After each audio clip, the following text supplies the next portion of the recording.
All right, guys. Hey, welcome back to PWTB. So, the College Football National Championship was last night, and that was quite a game, to say the least. Um, Evan, what were your thoughts on the beatdown from Georgia? The pantsing, whatever you want to call it, 65-7 in the national. When's the last time?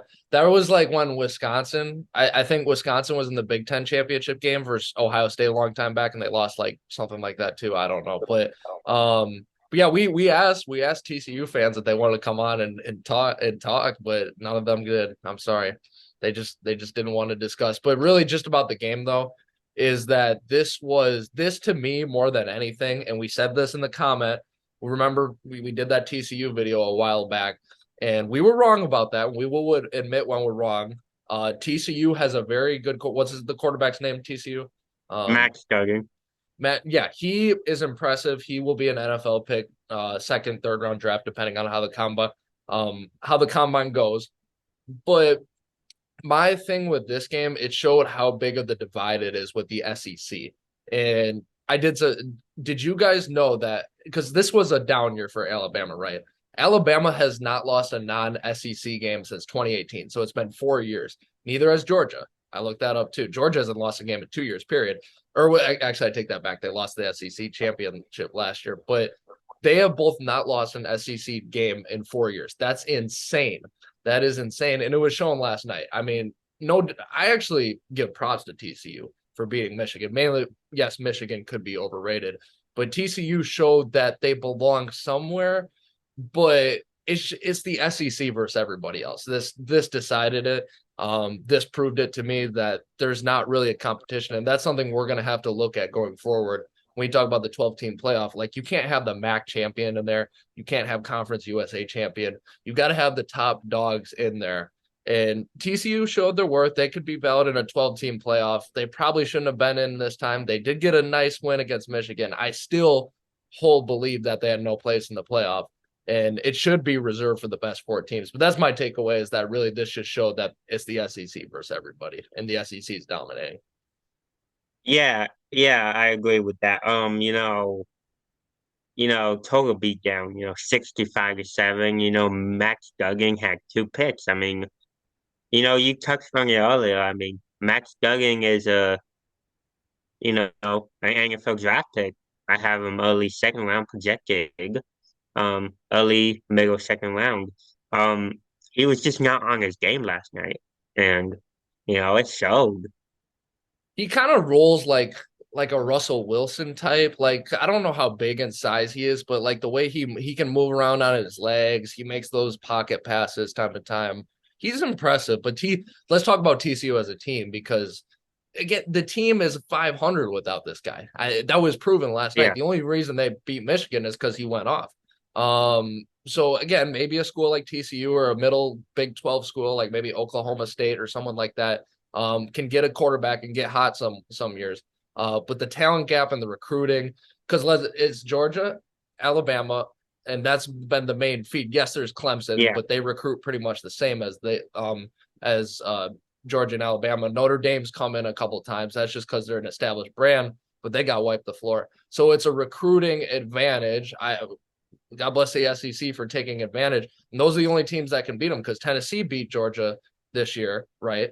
And Tennessee wasn't amazing by any no, means, but their recruiting is on par. So if you have good recruiting, you can get those yeah, wins. oh yeah, If you yeah, don't have yeah. good recruiting, you'll beat up on everyone like TCU and then face the big dogs, and 65-7 will happen. But Yeah, and from Georgia's side, I mean, they use Brock Bowers a lot more than they did in the semifinal game. I mean, Brock Bowers had seven catches for I believe over 150 yards, and a touchdown as well. Um, they used Lag McConkey. He yeah. had two touchdowns. What about Uh, Georgia? Are they going to miss Stetson Bennett? Are they going to miss him? Well. um, I think, I think, you know, if they decide to go with Carson Beck, I think they'll be in good hands because what Carson Beck showed last night after Stetson Bennett came out of the game with about 13 minutes to go in the fourth quarter. Um, Carson Beck showed nice pocket presence, nice zips on his footballs. They, pretty good throws. And can I just say real quick, that was amazing what Kirby Smart did for Stetson Bennett and a whole other amount of Georgia players. You know, putting 100%. He's transformed them. Like Stetson Bennett's going to get a lot of pro talk now. We'll see. He may be a little overhyped. Obviously, he's got a huge. The kid's got an arm. Let's be real, but he's also yeah, his size advantage is going to hurt in the NFL. In college, you can get away with it. In the NFL, the big difference in position, the biggest position difference from college to NFL is DBs, and those DBs are not going to give Stetson Bennett an easy time in the NFL. right. So we'll see about that. But you're right; he's just transformed like walk-ons, to Yeah, all-stars. It's amazing. yeah. And I don't know if you heard this last night. I don't know if they said this on the podcast, on the broadcast last night.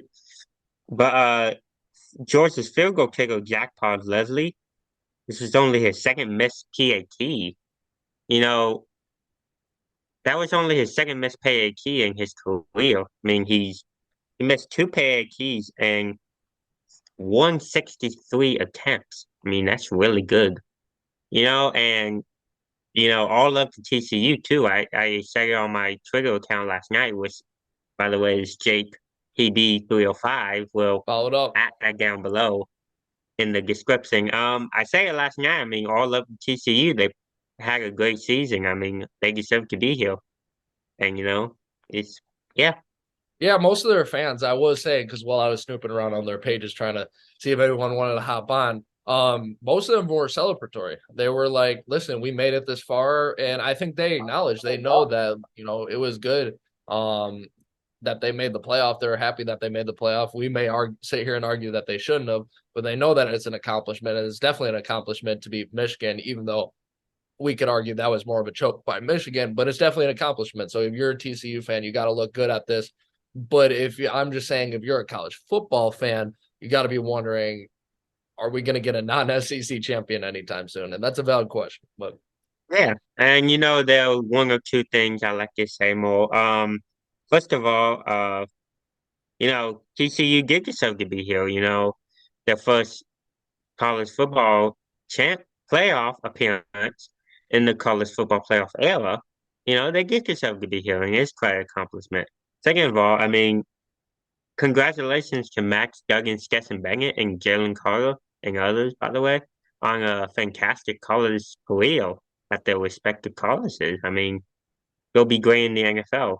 Well, looking forward to seeing them play on Sundays.